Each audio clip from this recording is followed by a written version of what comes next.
শেষ পর্যন্ত সেনাবাহিনীকে ম্যাজিস্ট্রেসি পাওয়ার দেওয়া হলো। রাজনৈতিক দলগুলো হচ্ছে মেইন স্টেক হোল্ডার। এই সরকারের ব্যাকআপের জন্য, স্থিতিশীলতার জন্য রাজনৈতিক দলগুলো হবে তার অন্যতম সহযোগী। রাজনৈতিক দলগুলোর সাথে কোনো ওপেন আলোচনা নাই। পার্থভাই এখানে আছেন, আমাদেরকে দেখা হয়েছে শুধু 13 তারিখ এই 15ই আগস্ট জাতীয় শোক দিবস থাকবে কি থাকবে না, শেষ। আর কোনো এখন পর্যন্ত ফর্মাল কোনো ডিসকাশন নেই। 1.5 মাস হয়ে যাচ্ছে এবং আমরা টু বি অনেস্ট এখানে দেখছি অনেকে যারা বিগত সময়ের বেনিফিশিয়ারি ছিলেন তারা গভর্নমেন্টের গুরুত্বপূর্ণ পার্ট হতে যাচ্ছেন। এটি কিন্তু একটা অশনি সংকেত। সুতরাং এই বিষয়ে গভর্নমেন্ট কিন্তু ভাবতে হবে।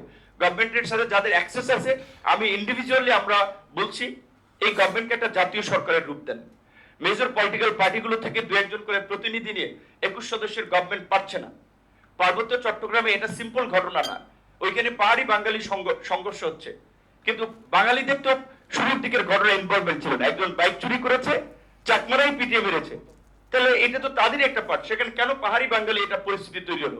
এখানে হিন্দু বৌদ্ধ খ্রিস্টান ঐক্য পরিষদ, সরি টু সে, এটা বলছে আপনারা যদি পরিষ্কারভাবে এই কথাগুলো না বলেন, এই হিন্দু বৌদ্ধ খ্রিস্টান ঐক্য পরিষদ নামের এই দোকান কাদের? এই গভর্নমেন্টের বেনিফিশিয়ারিদের।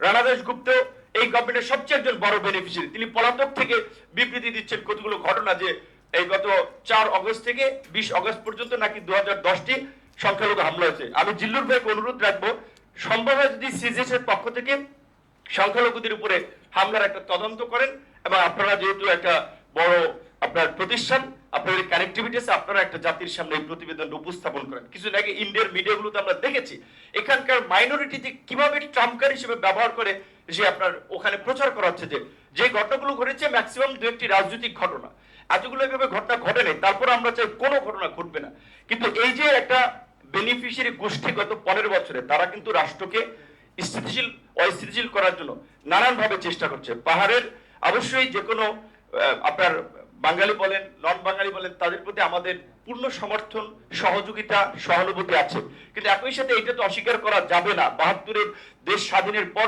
পাহাড়কে বিচ্ছিন্ন করার জন্য আমাদের প্রতিবেশী রাষ্ট্রের সহযোগিতা, পৃষ্ঠপোষকতা, অস্ত্রের ট্রেনিং সহ সব ধরনের মেকানিজম ওখানে ছিল। তো আমাদের এই ঢাকা থেকে কিছু লোকজন শুধুমাত্র একটা ঘটনা ঘটলে আগাগোড়া না জেনে আপনারা যদি রাস্তায় নেমেন, এটা তো রাষ্ট্রের বিরুদ্ধে আপনাদের অবস্থান হয়। ওইখানে মিলিটারি অবস্থান করছে। মিলিটারি কি আমাদের দেশের রাষ্ট্রীয় প্রতিষ্ঠান না? এই সময় মিলিটারির ভূমিকাটা কত পজিটিভ ভূমিকা। ছাত্র জনতার পাশে সে তো আর্মি দাঁড়িয়েছে, তো আর্মি এখানে যদি পজিটিভ রোল প্লে করতে পারে, পাহাড়ে কেন পারবে না?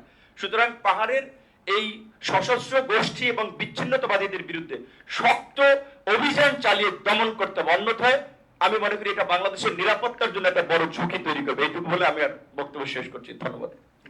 নুরুল হক নূর, বলবার জন্য অনুরোধ করছি।